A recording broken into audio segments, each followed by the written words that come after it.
David and Amelia Johnson, a loving couple, had been married for 8 years.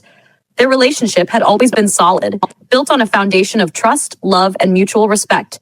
However, there was one thing they longed for that they couldn't have: children. Despite their best efforts to conceive, nothing seemed to work.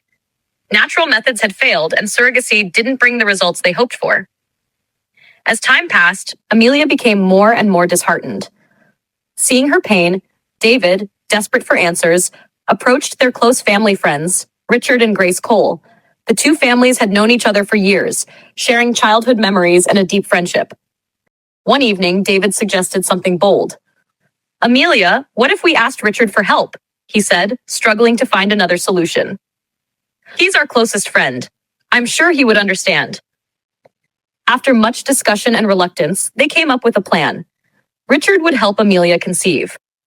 David and Amelia would pay him $1,000 up front and another $1,000 when Amelia became pregnant. It felt strange, yet the only option they saw in their growing frustration. The plan was set in motion. Richard agreed to help, and soon Amelia visited their house for the procedure. Yet, after months of trying, there was still no sign of a pregnancy. Each negative test result was a new blow to Amelia, and the tension in their home was unbearable. David could hardly watch his wife's sorrow as they waited for the impossible to happen. He needed answers. Finally, they sought medical advice. The tests came back, and Richard was blindsided by the results. He was impotent. "I'm sorry, Richard. The results show you are unable to father a child," the doctor explained. Richard was in shock. He had never suspected anything was wrong. Grace was his first love. They had never needed to question anything until now. David, unable to hold back his doubt, pressed Richard further. "How could you not know, Richard? How could you raise a child that wasn't yours?" David asked, his voice trembling with frustration. "How could you not know you're impotent? I can't believe you didn't see it." Richard was confused. If he was impotent, how could he have fathered Ethan, the child he had loved as his own? He was left questioning everything about his life, wondering if Grace had been hiding something from him all these years. Unable to hold in his doubts any longer, Richard demanded a DNA test. He needed to know the truth about Ethan's paternity. Grace, sensing the storm that was about to hit, hesitated at first. The fear of what would happen if the truth came out was overwhelming. "Richard, please. I never wanted you to find out," Grace begged, her voice filled with guilt and regret.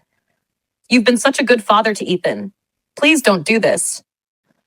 But Richard was adamant. The weight of the doubt was too heavy, and he needed to know. Grace reluctantly agreed, and after a few weeks of delay, they went to the lab for the test.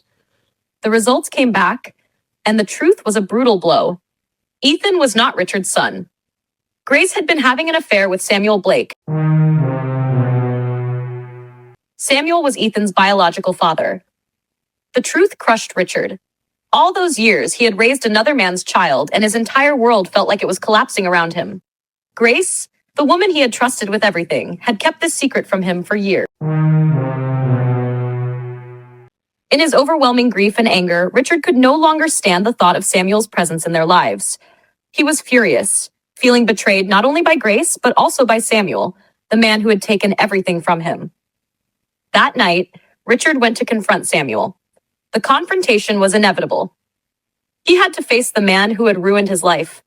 As Richard entered Samuel's apartment, he was consumed by rage, the weight of betrayal too much to bear. Samuel sat casually, seemingly unfazed by Richard's arrival. "Samuel," Richard shouted, "you think you can just walk away after what you've done? You've destroyed my life, my family, everything. And you think you can get away with it?" Samuel, smirking, slowly stood up, unfazed by Richard's anger. "What's the matter, Richard? Finally figured it out? You've been living in a lie. You should have known this all along." The words stabbed deeper into Richard's already broken heart. He couldn't control his emotions. Everything he thought was real, everything he thought he knew was a lie.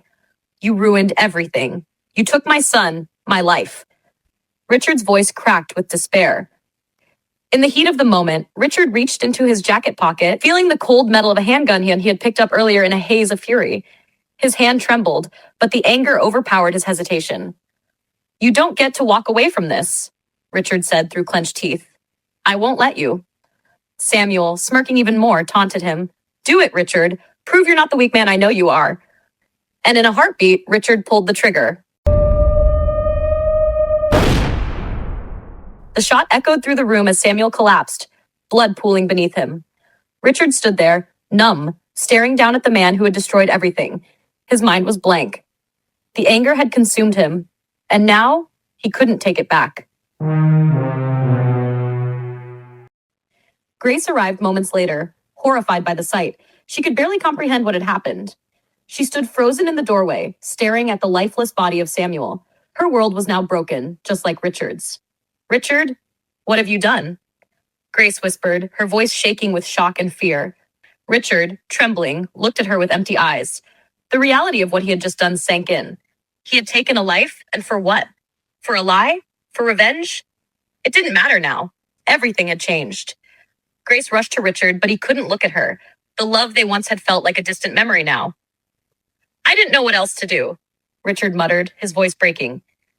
I couldn't live with the lie anymore. You've kept this from me for so long. The silence in the room was deafening, and the weight of the tragedy hung heavy between them.